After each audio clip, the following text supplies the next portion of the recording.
بسم الله الرحمن الرحيم هل أتاك حديث الغاشية وجوه يومئذ خاشعة عاملة ناصبة تصلى نارا حامية تسقى من عين آنية ليس لهم طعام إلا من ضريع لا يسمن ولا يغني من جوع وجوه يومئذ ناعمة لسعيها راضية في جنة عالية لا تسمع فيها لاغية فيها عين جارية فيها سرر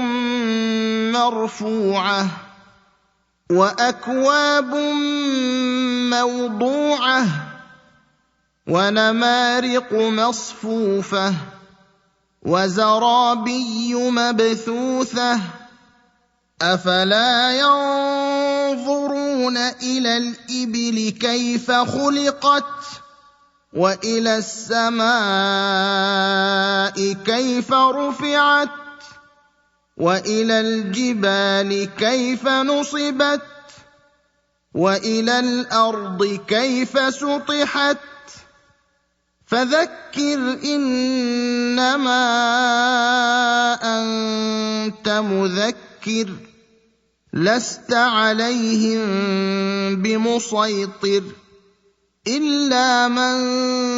تولى وكفر فيعذبه الله العذاب الأكبر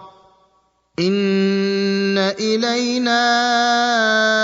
إيابهم ثم إن علينا حسابهم